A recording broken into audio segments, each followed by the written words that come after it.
Okay, alright, recording here, and back on the line, able to record again. And my guest is Joshua Daniels. First half we talked about how everything could be changed in America very, very easily, simply by putting people in jail and prison for doing what they're doing. And that can only be done at the top. Only the president can make that happen. And in the meantime, we're still trying to make do with what we got. Well, we have more than most people think. We really do. It's just kind of in mankind's nature to look to the land, just because that's where we first learned to eat the plants and so on. But mankind is also a mobile creature. In the last 5,000 years, we've been constantly moving around the planet in two directions, so that in about 1050, when Leif Erikson met the first Eskimo, our journey all the way around the planet had completed. When starting out somewhere in the Middle East, moving east and west, took a few thousand years, but we got there. Everywhere along the way that we've settled, we've typically moved again. That's just the way we are, because a lot of us like to see what's over the next hill, or, you know, we have our adventures in youth, and then we have some kids, and the kids want to go see what's somewhere else, and they settle somewhere else, and that's fine. We are not out of frontier. 3/4 of this planet is unsettled. It is available to anyone who looks around and says, you know, the society around me is too toxic to live in, and I cannot insulate myself. That's exactly the situation our ancestors in Europe had. The situation around them was too toxic to live in, and they could not insulate themselves and their families from it. So they left. Came over here, and unfortunately the parasite class followed after. That's exactly the term I mentioned earlier. The people that are trying to sell you something, the people that the legislators that are riding around in their little private limos and private jets while spending your money. Yes. These are people who they want to feel like gods, and that means forcing other people into slavery of various sorts. And you can do that by corrupting the education system so they turn out too stupid to make their own decisions. You can do that in a lot of ways, and they use all of them. And I say, you know what, you've effectively taken over, you know, land-bound society. Okay, you can have it. I'll go to sea. Because they can't follow you there. We know that. A slave empire requires, in order for it to function, and basically that's what we see becoming around us. We see it manifesting all around us. There's nothing but slave empires all around the world. In order for a slave empire to function, all the men in it have to be less powerful than the guy in charge. Pure and simple. And every time the guy in charge has sons, he has to keep them weaker than him, or they'll kill him and take over. So slave empires always get weaker and weaker and weaker and weaker. We saw this with the Soviet Union. They had some amazing naval equipment. Excuse me. But to function at sea, you got to be all grown up.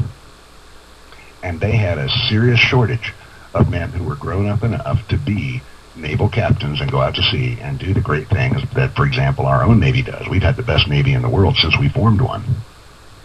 That's written in stone. And the slave empires cannot field men of that caliber. They simply cannot do it. So by relocating somewhere where my enemy has to be all grown up in order to come get me, and my enemy by definition is not all grown up, I've reached a height that he can't reach to. He can't come get me in any meaningful sense. All he can do is sortie aircraft after me, and those can be handled. You there? Yeah, I'm just trying to envision here. Are you talking about a single boat? You target what type of? Now I've worked on boats. I've had boats out in Miami for years and years and years. And, yeah, but even all the boats that exist today, I still consider shorebound. I don't use the term landlubber. I say shorebound, because those boats can only visit the ocean.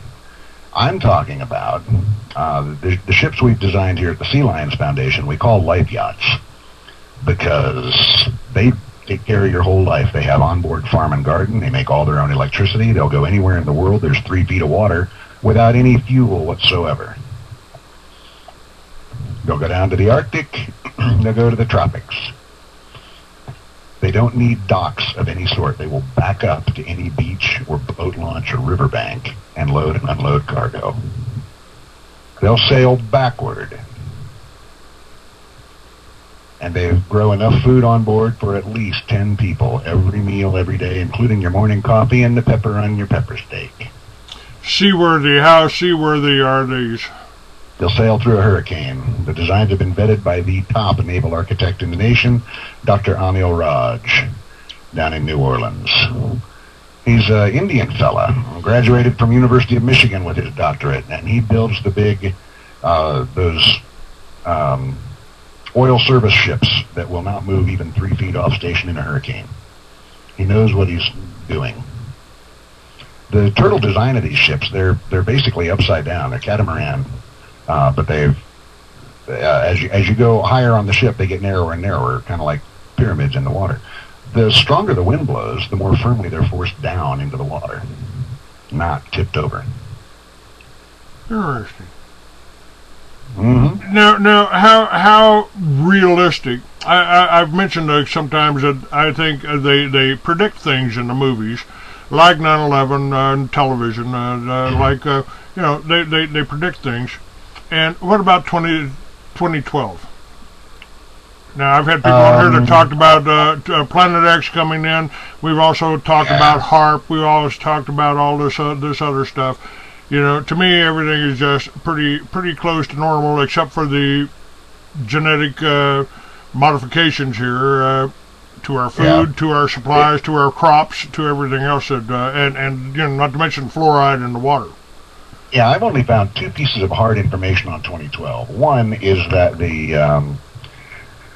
solar flare predictions are scientific and they're in line with solar behavior in the past, and this is going to be a real doozy of a solar maximum that will knock down big pieces of the American grid and on the European grid for days or weeks at a time. I mean, people are really going to suffer. But that's just, you know, it's like having a bunch of earthquakes or something. It's a problem, but we can deal with it. The other thing that I found about 2012 is that governments and corporations are planning various sorts of fear-mongering to create panics, just as if there had been some major Earth disruption event, because everybody's expecting it. And they're just going to use that. Yeah, never let a good crisis go to waste. And create one if you don't have one, absolutely. And if everybody's expecting one, it's easier to create one. Yeah, sure. Now, these boats, when I said about the boats, this was what the whole theme of 2012, the movie was they had these life yachts that would survive this cataclysm that was coming. And you know, we've got a heavy increase in storms. Typhoon just ran through Japan again, I think. Right. Yeah. And those ships in that movie were only ever intended to be short term. They were going to get you out on the water while the world went through its upheaval and then find somewhere safe to land.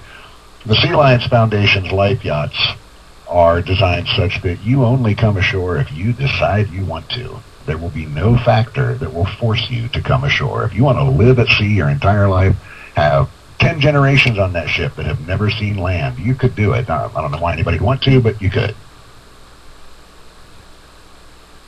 In fact, there are 750 known places in the ocean where the undersea mountains come to within 50 yards of the surface. Now, to reach down that far in the water and do some mining so that you have your own sources of all the minerals you want, that doesn't require a submarine. That's a remote-controlled drill bit with a camera. I mean, that's not even difficult to build something like that. And then there's the fact that because if you shape concrete right, it floats. We can build floating cities. Any number of these life yachts can come together in any area and form a city just by parking together.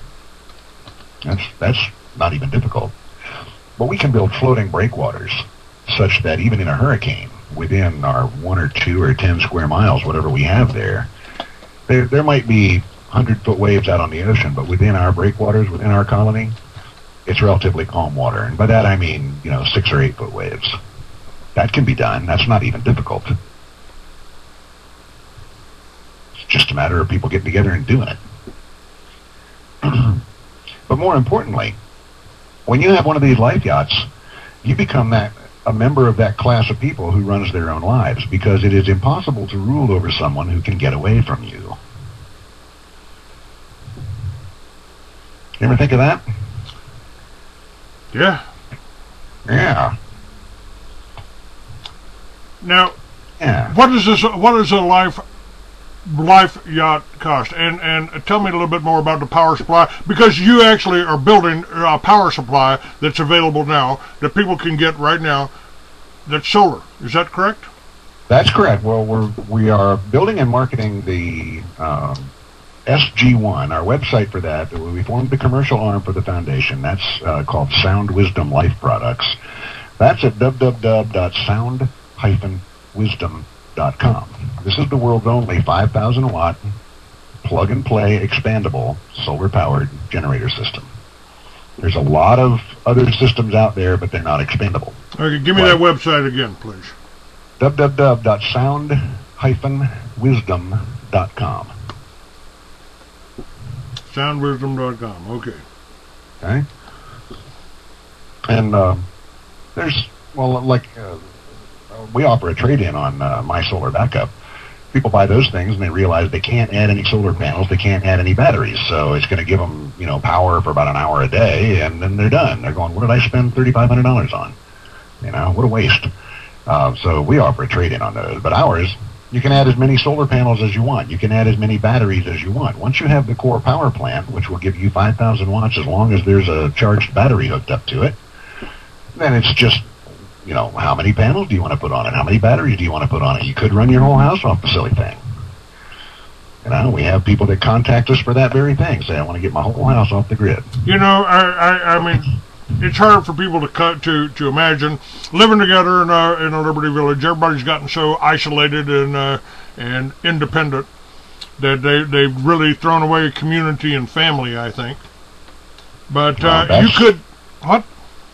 That's going to get rebuilt a little bit in the trouble that's to come, as people realize they have no choice but to fight, or they're going to be just completely destroyed. And then they'll form comrades in arms, and then they'll remember how important family and friendship are. But it may take some blood. But my whole plan for Liberty Village could be enacted in a single city block.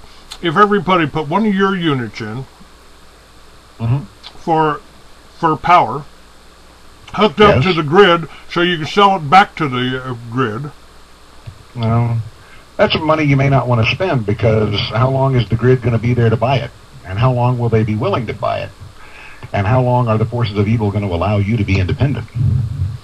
Well, that's part of it. They every law that they pass, every bill that comes through Congress right now is trying to limit more what you can grow. You can't grow a garden in your backyard without government approval.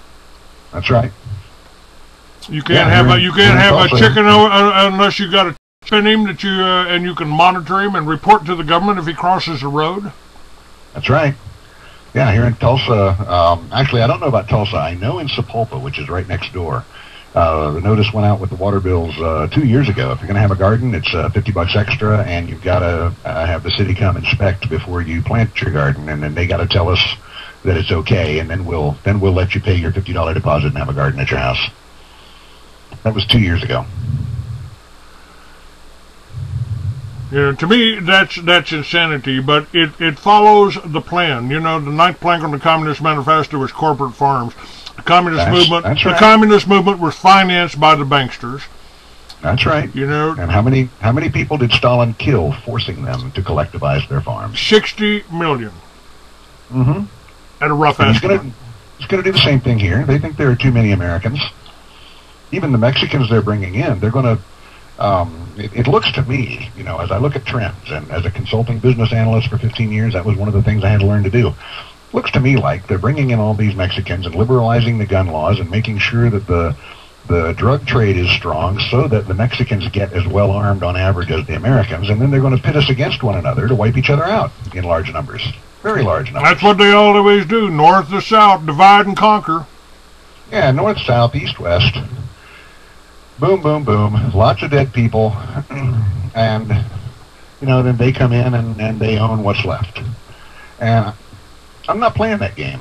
I am, first of all, knowing that we're in such a bad situation, whether you want to look at it as a military situation we're being made war on, or just a social situation, this is not a fit place to raise a family.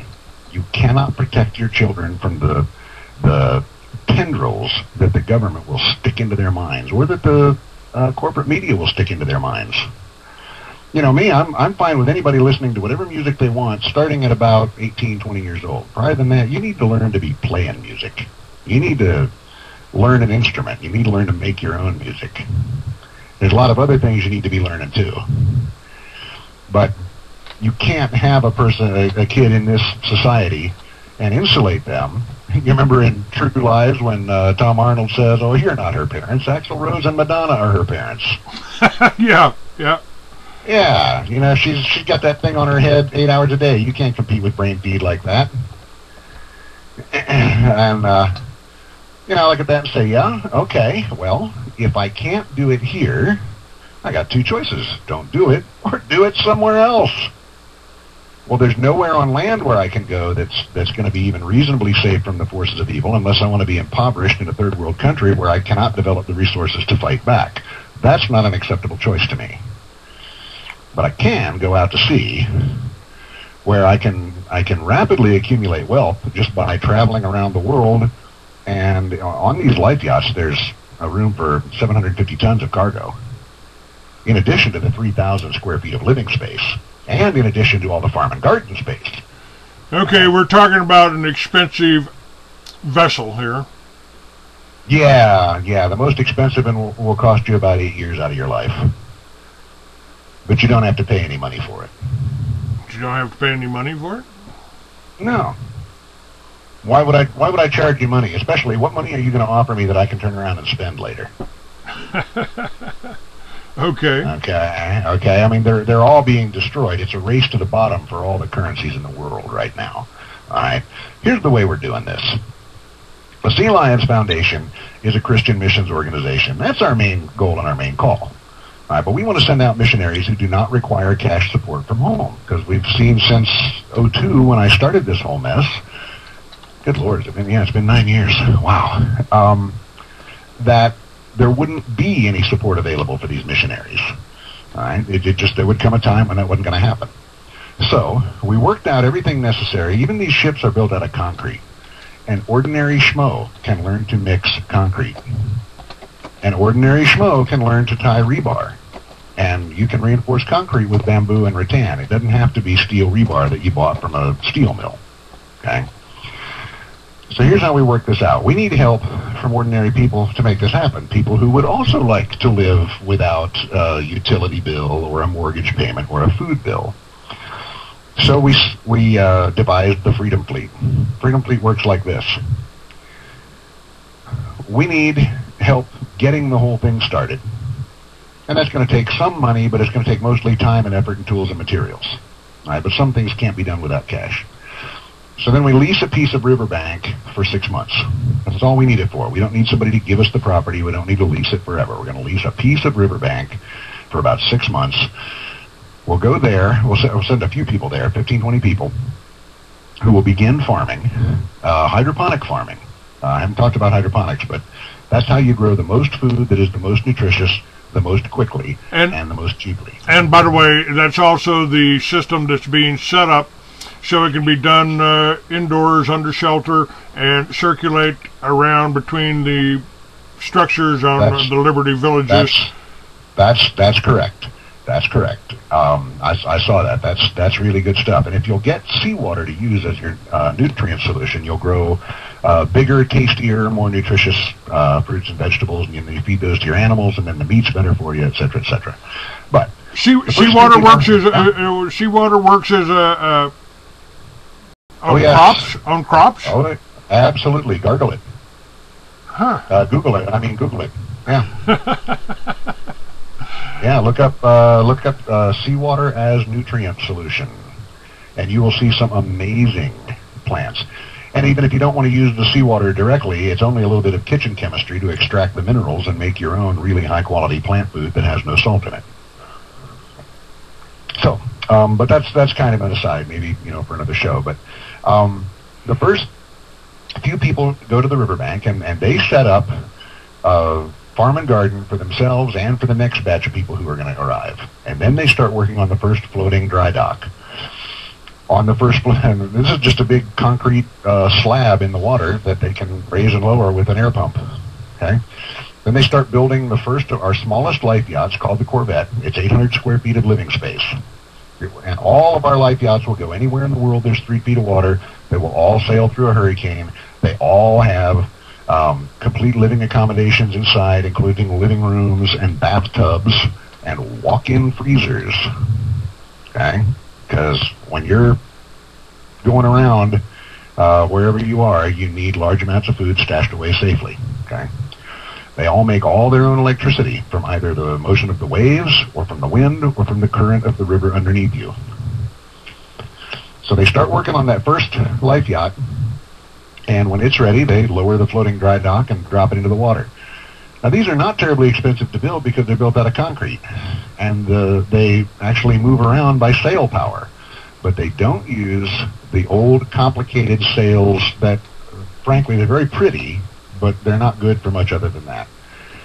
Imagine an airplane wing standing on deck, and when the wind strikes it, it creates, well, not lift, because it's not going up, but it makes thrust. This is old news. These were invented back in the 1950s when somebody thought of doing this on a boat. They are extremely simple to use. You build them out of cloth and wood. You can raise and lower them just like a regular sail, except that you don't have to get up on deck during bad weather. That's where the danger of ships and boats is from dealing with the sails in bad weather. You get washed overboard. Okay? So with several airfoil sails on deck, and again, these are built out of cloth and wood, so again, we're not, developing some major high-tech industry here. Now you've got this life yacht that's finished, put it in the river, and move a few people onto it. Start building another one. As soon as we have enough of these parked in the river, which cost nothing, and it's perfectly legal, any river in the U.S. you can park as long as you're out of the channel, and they won't bother you, at least for now. When we have several of these in the water for people to live on, then we build a farm and garden barge. So we move all that farm, all those animals off the shore onto the barge. Now we're completely off the land. We're in the river. All we need to do is pick up materials, and sometimes tools wear out, so we'll need new tools now and then, and we continue to build. Out of about every 10 ships that we build, we sell one on the open market for the money to buy more tools and materials. And then we invite more people to come as we've got room for them to live and food for them to eat, and they start helping build. When we've got 3 of these floating dry docks together, or actually when we've got 2 of them, we start building one of the next larger ship, which is called the Stingray. That is 1,300 square feet of living space. Has all the same features. It'll back up to a beach. It'll go in and load and unload. It'll go anywhere there's 3 feet of water. It has limited space on board for farm and garden. It's not the manta ray. The manta ray will feed 10 people. Okay, and so we start building one of these, sell it on the open market to get more money for tools and materials, and we expand that way. But we're always growing in the river, which doesn't cost us any money. And in our growing, we're always building more of these life yachts. So the people who've come and done this, what they're working toward is getting their own life yacht. So let's say it takes, just for talking purposes, 1,000 hours to build a Corvette, the smallest life yacht. All right. You're going to work about 4,000 hours, which is 2 years of 40 hours a week, in order to get one of these life yachts. And you think, man, 2 years, that's a long time. Well, you're working 30 years to pay for your house, and it doesn't do all the stuff a life yacht does. But more importantly, the life yacht itself will save your life by allowing you to escape when you need to. See, it's not a question of where you go, it's a question of being able to leave. And its market value is around $800,000, $900,000. Nobody could ever afford a boat like that, not any of the people I know. So what you've got when you're done is a house that will go anywhere in the world there's 3 feet of water. It supplies all its own electricity, all its own hot and cold running fresh water, and you got no mortgage payment, no utility bill, no nothing. So if you want to go somewhere, go. If you want to go back to the town you came from, park it in the river nearby and live on it. Put a gangplank down to shore. Go walk up the shore every day, get in your car, and go to work. Don't care. The point is, you're free to do what you want once you have one of these. And by setting it up this way, we can, every year, we can triple the number of people that we set free from the economy. Now here's what the Sea Lions Foundation gets. Some number of people will get involved in helping us get this started. And the reason we want this started is we need these floating dry docks and the farm and garden barges and everything in order to set up our Christian missionaries and get them set up and get them out. All right. So in return for helping us get started, you get whatever ship you earn, whether that's the Corvette or the Stingray. You know, you work a certain number of hours and, you know, contribute a certain amount of help. You make it happen, you get one of those. Right? Now that's the problem. Well, the problem that I found is that my website, my show, probably blocked in every library in the country. You know, if you mention anything about Zionists, then suddenly you're a porno site. Right. And so getting the information out and getting hold of the people has become a problem. Yeah. How do we deal with that? Well, like I got 3 applications to be Sea Lions last week just by calling up Joyce Riley while she was on the air and reminding her that she had told me to contact her, and then I did, and she never called me back. So word is going out, and we're making progress. Okay, but yeah, what you're talking about is a logistical problem. Call people on the phone. Say, hey, go look at this. You know, this is something you ought to do. Right. Or, we'll do this a little bit better. I'll have all the links to all the sites up. I will have you back on my show. And really, yes. Yeah. There's no reason not to do this, and because we're in the same situation our ancestors were in the 1600s in Europe, there's every reason to do it. And then once we're out there and we're accustomed to it, and we've realized the real power that comes from mobility and from having all this wave power around us to make electricity out of, we can come back and take what we left behind. The slave empires will only grow weaker. That's all they ever do. They do not grow stronger. Has been completed. Perfect ending. Great show. And we will be in touch. I will have you back on a regular basis because, personally, I like living on the ocean. I like living at the sea. I don't get seasick. And I've lived on a boat, stayed on a boat, and I like it out there. I've got my license. I can dive, you know, although I don't see why I need a license to dive, and I probably will never renew that. Now, you know what? One thing we didn't get to talk about is care about the old folks, and that's near and dear to my heart, too. And there's a couple things to say about that. One, there's so many islands out there that as we're roaming around, I mean, we can find all kinds of islands and coastlands where there's really nothing going on, and you can buy it for $100 for an acre. Okay, we'll have our own means of making electricity and water, so if they really want to live on shore, we can take them somewhere and set them up and come visit every few months. That's not a big deal. But also the manta ray. Imagine something like the manta ray. This monster. Hold on, Joshua. We're out of time here, so hang on just a second. I'll bring you right back up. Okay? All right, thanks.